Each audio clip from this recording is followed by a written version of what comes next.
안녕하세요. 반갑습니다. 여러분의 통합사회를 담당하는 IM 문구쌤 화은규입니다. 이번 시간에는 교통과 통신의 발달, 그에 따른 문제점과 해결 방안에 대해서 함께 살펴보고자 합니다. 중간중간에 여러분들을 위한 저의 이야기도 수록되어 있을 예정이니 잘 따라와 주시길 바랍니다. 시작하겠습니다. 통합사회는 IM 문구쌤. 교통과 통신의 발달 과정을 우리 좀 간략하게 살펴볼까요? 처음에 아무것도 없었을 때에는 두 발로 일어선 사람만 있었죠. 그래서 그 사람이 물건을 두고 뚜벅뚜벅 옮기는데 힘들잖아요. 그러다가 점차 농경과 목축을 시작하게 되면서 소, 말, 나귀, 노새, 힘이 센 동물들의 그 힘을 이용해서 물건을 옮기는 겁니다. 그러다가 수레바퀴가 발명되고 나서부터는 훨씬 더 그 양이 많아졌죠. 육로뿐만 아니라 바다, 강을 통해서도 우리가 한번 사람들이나 물건들을 실어보자. 그러면서 만들어진 게 뗏목에서부터 시작된 배였겠죠. 나무로 만들어진 배에서 점차 발명을 거듭한 후에야 사람의 힘이 아닌 어떤 에너지를 막 운동을 시켰을 때 나오는 그 힘을 가지고 기계가 만들어지기 시작합니다. 그 첫 시작이 증기기관이라고 저는 알고 있습니다. 1790년 제임스 와트에 의해서 증기기관이 개량되었어요. 그 이전엔 토마스 뉴커먼이라 해서 만들었었는데 좀 한계가 있었나 봐요. 그거를 고쳤던 제임스 와트에 의해서 증기기관을 이용한 배, 차, 기차들이 점점 폭발적으로 발명되기 시작을 합니다. 자, 그러다가 우리가 땅과 바다는 정복을 했는데 하늘도 한번 날아보고 싶다. 그렇게 해서 등장을 하게 된 게 비행기였던 거죠. 자, 지금은 우리가 코로나 때문에 이동하는 데 있어서 한계가 있지만 코로나 끝나기 전엔 굉장히 활발했고요. 코로나가 끝나고 나서는 그동안 못했던 욕구들이 뻥 하고 터질 거기 때문에 이동량이 어마어마할 거란 말입니다. 이번엔 통신의 발달을 한번 살펴볼까요? 사람만 있었던 시절에는 사람이 사람에게 소식을 전하죠. 여보세요. 누구네 집에 아기가 태어났대요. 엄청 귀엽대요. 그러다가 종이가 발명이 되고 글자가 만들어지기 시작을 하면서 글자에다가 누구네 집에 아기가 태어났는데 엄청 귀엽다는구나 하면서 이 편지가 통신의 수단이 되죠. 그러다가 조금씩 발전하고 산업혁명을 전후로 하여서 어떤 특정한 과학의 힘을 이용해서 눈에 보이지 않는 전파가 우리의 소식을 전해준다. 거기에서 나오게 된 게 마르코니의 전신, 그레이엄 벨의 전화기 발명. 그러고서 나오게 된 게 전자파. 또 인터넷. 그러고 지금 오늘날에 와서야 여러분들은 카카오톡으로 친구들과 함께 야, 이따 우리 마라탕 먹으러 갈래? 하면서 소식을 전하게 되는 시대가 온 거죠. 앞으로의 변화를 조심스럽게 예측을 해보지만 어떤 모습으로 변화될지는 잘 모르겠더라고요. 다만 우리가 봐야 될 거는 이 교통과 통신이 어마어마하게 성장하고 발달한 그 모습을 통해서 생활 공간적인 변화, 생활 양식적인 변화를 함께 보자는 겁니다. 일단 결론적으로 첫 번째, 교통과 통신이 발달함을 통해서 우리가 생활할 수 있는 그 공간의 크기가 커졌습니다. 갈 수 있는 거리가 그리고 그 가는데 걸리는 시간이 줄어들었고요. 그에 따라서 내가 갈 수 있는 접근성이 쉬워진 겁니다. 예를 들어 볼까요? 제가 대학생일 때 부산을 무궁화호 열차를 타고 갔을 때는 한 5시간, 4시간 정도 걸렸어요. 그런데 내가 돈을 조금 더 투자를 해서 KTX를 탄다? 그러면 2-3시간 정도. 거기에 좀 더 빠른 거, 비행기는 1시간이면 서울에서 부산을 갈 수 있고 심지어 내가 일을 다 마치고 난 다음에 왕복으로 갈 수가 있어요. 접근성이 굉장히 높아졌죠. 도심이 있고 부도심이 있고 그 부도심을 둘러싼 또 위성도시, 이렇게 하면서 도시들이 점차 커지잖아요. 보통 중요한 회사나 중요한 공공기관들은 다 수도 중앙에 있습니다. 땅값과 집값, 건물값이 엄청 비싸요. 그러다 보니 이 선생님 같은 일반 직장인들은 중심보다는 조금 더 바깥에 있지만 버스, 지하철 또는 나의 전용 차, 이런 교통수단을 통해서 왔다리 갔다리 출근하고 학생들은 통학을 할 수 있는 겁니다. 그런 량들이 늘어나다 보니까 점점점 사람들의 이동에 의해서 대도시권으로 묶이게 되는 거고요. 여러분 혹시 그 좌석에 빨간 버스 타보신 적 있으세요? 비용은 조금 비싸지만 그래도 굉장히 편리하잖아요. 선생님도 친구들을 만나러 갈 때에는 저희 집 앞에 빨간 버스들이 많이 오는 정류장이 있거든요. 그걸 타고 강남, 사당, 잠실 이렇게 친구들을 만나러 가요. 그런 버스를 광역버스로 하죠. 이 엄청 넓은 광역교통망이 점점점 커지고 확대가 되는 겁니다. 자, 그러면 이 공간의 변화를 통해서 우리의 생활 모습은 어떻게 달라졌을까요? 일단 첫 번째, 재료인 원료, 그 다음에 돈과 시간, 능력인 자본, 그리고 그것들로 인해서 만들어진 상품, 그리고 사람의 노동력, 이런 것들이 발달된 교통수단을 타고 배, 비행기 이런 것들을 통해서 이동하는 게 편해지니까 내가 마음만 먹고 필요하다면 비행기 타고 딴 나라 갈 수도 있는 거 아니에요? 국제적인 이동량이 많아집니다.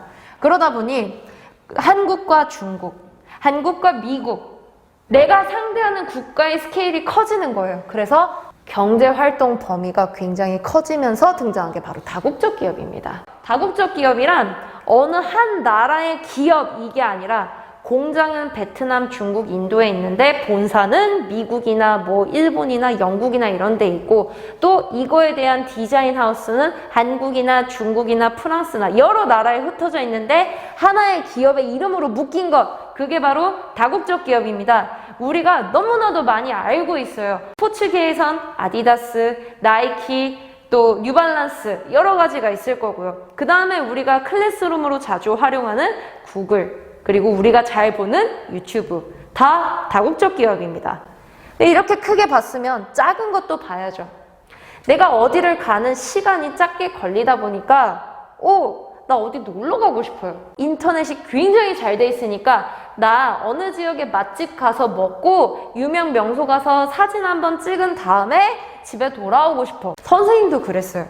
선생님도 친구들이랑 2019년 여름방학 때 친구들은 휴가를 내고 저는 방학이 시작함과 동시에 차를 끌고 경상북도 안동을 갔습니다.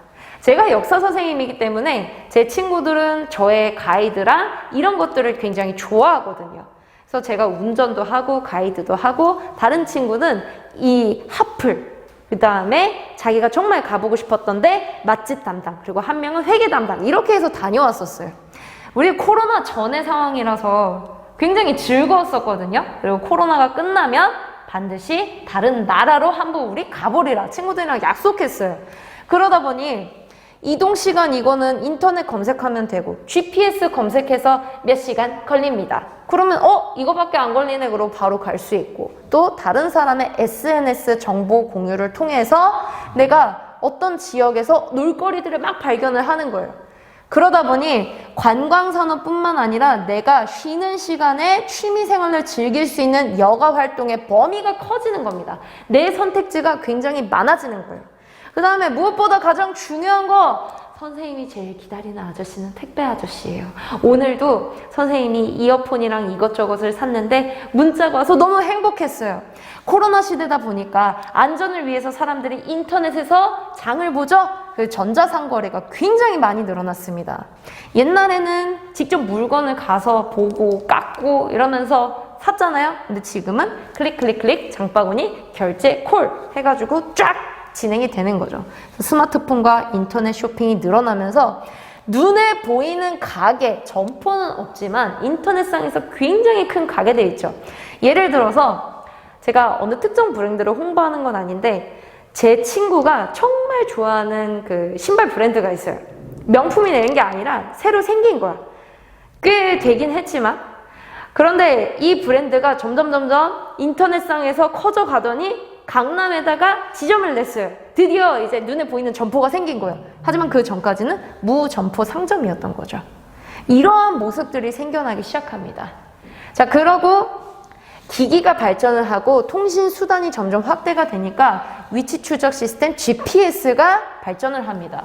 아까는 여행을 위해서 친구들이랑 가는 루트를 계산하려면 지도 앱을 꺼내잖아요. 그래서 막, 야, 여기는 몇 시간 걸리는데 여기부터 먼저 들릴까? 하면서 조정을 하고, GPS를 통해서 우리가 망가진 생태계가 어느 쪽에 있는지, 어떻게 하면 우리가 복구를 할 수 있는지 위치를 찾아보고, 우리가 이 지역을 살리기 위해서는 어떻게 해야 될까? 요즘은 위성사진, 항공사진에서 굉장히 많잖아요. 그래서 자원봉사를 하려면 어디에서 해야 되지? 그런 생태계 보호 노력도 전개되고 있답니다.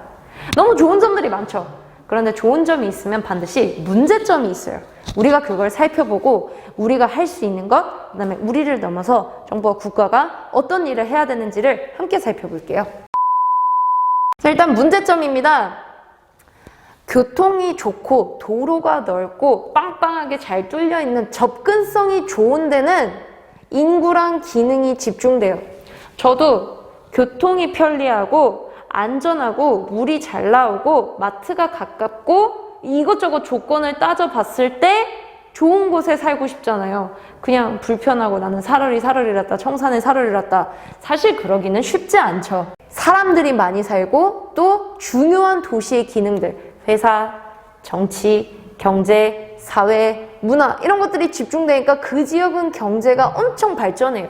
예를 들어서 강남, 강북 이런 데겠죠. 그러나 접근성이 불리한 비포장 도로에 GPS에 잡히지 않는 곳, 그런 데는 아무래도 사람들이 살기가 힘들다 보니까 돈을 벌고 경제적으로 기회가 있는 곳으로 이사를 가게 되면서 그 지역은 인구가 유출되면서 일할 사람이 없으니까 경제가 성장하지 않고 오히려 침체되는 거예요. 이거를 빨대 효과라 그래요. 대도시들이 주변에 있는 작은 도시들을 점점 흡수하는 거.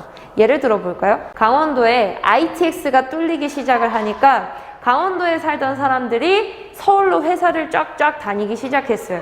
그러면 서울에서 밥 먹고 서울에서 쇼핑하고 잠은 강원도에서만 자는 거야. 그럼 강원도가 조금씩 경제력이 떨어질 수도 있겠죠. 그래서 사실은 접근성 불리한 요 지역이 이 빨대 효과로 인해서 경제가 침체되고 심지어는 아예 죽은 도시처럼 만들어지게 되니까 굉장히 지역 격차 문제가 심해요. 국토가 불균형하게 발전된다? 그러면 국가 입장에서도 운영하기가 쉽지 않거든요. 자, 그다음에 두 번째, 우리가 살고 있는 환경이 파괴되어 가는 겁니다. 자동차에서 매캐한 매연과 배기가스, 그 다음에 큰 유조선이 엎어졌다? 그러면 그 기름띠가 바다에 둥실둥실하고 다 가니까 바다 전체가 오염이 되는 거겠죠. 환경 오염이 굉장히 심각합니다. 그리고 요즘은 더 그렇죠. 대중교통을 이용할 때 코로나에 걸릴 확률이 높다라는 유언비어, 뭐 물론 틀린 말은 아니라고 생각하지만 어쨌든 좀 조심해야 될 말인 거죠. 그러다 보니 대중교통보다는 자가용을 이용하게 되면서 도로에 차들이 쏟아져 나오니까 빵빵 부앙 하는 시끄러운 소리들 때문에 소음공해가 일어나고요. 또 차들이 워낙에 많다 보니 막혀요. 그걸 교통체증이라 합니다. 결국 그 누군가는 질서를 지키지 않고 막 무리하게 끼어들기를 하다가 끼쾅 하면서 교통사고가 심하게 나는 거죠. 그래서 생활적인 환경 면에서 매력도는 떨어지는 겁니다. 그 다음에 요거랑 연관 지을 수 있겠네요. 고속도로를 뚫으려면은 고속이고 일직선이어야 되니까 산을 뚫어야 돼요. 그러면 그 산을 그냥 이만하게 뚫는 게 아니라 이렇게 뚫게 되면서 산에 있는 나무들을 베고 땅굴을 파고, 그럼 그 지역에 살고 있었던 동물과 식물들이 집을 잇는 거죠. 그리고 숲과 나무들이 베어지고 태워지고 없어지면서 훼손이 되다 보니까 이거를 복구하기가 굉장히 어려워요. 그리고 동물들도 집을 잃다 보니까 이리저리 정처 없이 떠돌아다녀야 되는데 소리가 엄청 크게 나고 덩치가 큰 무서운 게 다가와도 내가 몸이 얼어붙어서 피할 줄을 모르는 거야. 그래서 심심치 않게 도로에서 죽은 동물들이 있잖아요. 그걸 로드킬이라고 그래요.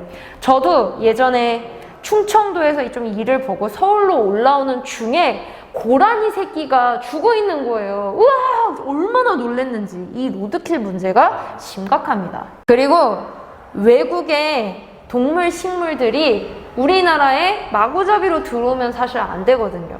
우리나라 토종 개구리가 황소 개구리 때문에 멸종당할 수도 있고, 블루길, 베스, 서양의 해양에서 기르던 이 민물고기들이 우리나라의 민물고기들을 잡아먹는다, 이런 얘기가 굉장히 많이 나왔었고, 또 반대로 우리나라의 칡농쿨 있죠. 그게 굉장히 생명이 강한데 그 칡농쿨 때문에 미국에서도 몸살을 앓고 난리가 아니다. 그래서 여러 나라들은 강력하게 규제하기를 다른 나라의 동물과 식물을 함부로 가지고 들어오지 못하게 되어 있고, 우리나라 것도 유출을 못하게 막아놨어요. 이 선박평형수라는 것 때문에 특히 물고기나 파충류나 이런 것들 문제가 심각한데, 큰 쇠로 만든 배가 무거운 물건들을 가득 싣고 흔들리는 바다 안에서 균형을 잡으려면 어느 정도 배가 물로 차 있어줘서 형평성을 이렇게 지켜줘야 돼요. 그래서 이 배에다가 평형을 지키기 위해 담는 물이 바로 선박평형수입니다. 그러나 이 선박평형수는 삼다수처럼 깨끗한 물이 아니라 바닷물 또는 엄청나게 많은 호수의 물, 이런 것들을 담을 수 있겠죠? 그러다 보니 여기에는 온갖 생물들이 다 들어갑니다. 예를 들어 한국의 배가 중국으로 갔다, 중국의 배가 미국으로 갔다. 그러면 여기에 있는 동식물들은 여러분과 저보다 세계여행을 굉장히 많이 하게 되고, 마음에 들어서 정착한 지역의 생물들을 모조리 죽여버리거나 멸종을 시키는 일도 일어나겠죠. 자, 이렇게 문제들을 살펴봤는데, 그럼 우리가 할 수 있는 현실적인 해결 방안은 뭘까요? 정부는요, 이 접근성 때문에 지역 간의 격차가 벌어지는 것을 막기 위해서 지역을 균형적으로 발전시키는 정책들을 만들어야 됩니다. 가장 구체적인 건 낙후된 지역에 도로, 횡단보도, 이런 식으로 교통 기반 시설을 확충을 해주는 겁니다. 지방자치단체에서는 살아남기 위해선 우리 지역은 이런 매력이 있으니 어서오세요, 잘해드릴게요 하면서 관광산업을 개발하는 겁니다. 그 지역만의 특색을 담아서요. 예를 들어 볼까요? 봉화라는 지역은 송이버섯 축제가 유명하고, 또 여러분들이 한국사 시간에 배운 삼국유사라는 책을 쓴 일련이 있었던 장소는 바로 군위입니다. 처음 들어보시죠? 여러 가지 지역들만의 축제들이 있잖아요. 코로나가 끝나면 꼭 친구들과 가족들과 사랑하는 사람들과 함께 꼭 가보시기를 추천해드립니다. 그런 식으로 지자체는 자기만의 특색을 살린 관광산업을 통해서 지역이 경쟁력을 높이는 겁니다. 어떤 데다 내놔도 부끄럽지 않고 스스로 살아남을 수 있게. 자, 그 다음에는 환경에 친화적으로, 환경을 위협하거나 파괴하는 방향이 아닌 환경 친화적으로 물건이나 어떤 시스템을 개발을 하는 겁니다. 자, 소음과 진동, 이게 또 달달달달 하면은 되게 힘들거든요. 그거를 줄여줄 수 있는 친환경 도로, 그리고 로드킬을 동물들이 당하지 않게 구름다리처럼 만들어 놓은 생태통로. 자, 여기는 동물들이 안전하게 갈 수 있는 통로입니다. 그런 것도 만들 수 있고요. 무엇보다 정부 입장에서는 오염물질 배출 규제를 강화하는 겁니다. 그래서 요즘 뜨고 있는 차가 하이브리드 또는 전기차 아닌가요? 어떤 미국의 특정 회사는 그걸로 인해서 억만장자의 자리까지 올랐는데, 그만큼 우리 또 전 세계에 있어서 가장 큰 화두가 다음 에너지는 무엇인가, 이거입니다. 그래서 구체적인 오염물질 배출 규제는 자동차의 배기가스를 낮춰주는 저감 장치, 그리고 선박 평형수 처리 장치에서 외국에서 흘러 들어온 동물이나 식물들을 줄이는 것, 요것들이 있겠네요. 또 자동차 배기가스, 이거는 연식이 오래된 자동차를 등급별로 이렇게 매겨서 5등급이면 서울과 수도권에 들어오지 못하고 순차적으로 폐차시키는 폐차 지원금, 이런 것들이 있습니다. 또는 신청을 하면 미세먼지 저감 장치를 달아주겠다. 이런 식으로 정부와 지자체는 정책을 펼쳐서 환경에 대해서 굉장히 강조를 하고 있는 편이고, 요즘은 배달 음식에 대한 포장 용기들이 워낙에 많다 보니까 분리수거를 하는 데 있어서 철저하게 관리 감독을 하고 있는 모습들을 보이는 거죠. 자, 이렇게 해서 여러분은 저랑 함께 교통통신의 발달에 따른 문제점과 해결 방안, 그리고 그 변화, 공간과 양식의 모습들에 대해서 살펴봤습니다. 교과서를 중심으로 모르는 단어는 인터넷 사전 검색을 하셔서 꼭 자신의 것으로 만드시고 복습 잘 하시면 되겠습니다. 정말 수고 많이 하셨습니다. 열공하세요. 통합사회는 아이의 몽고쌤.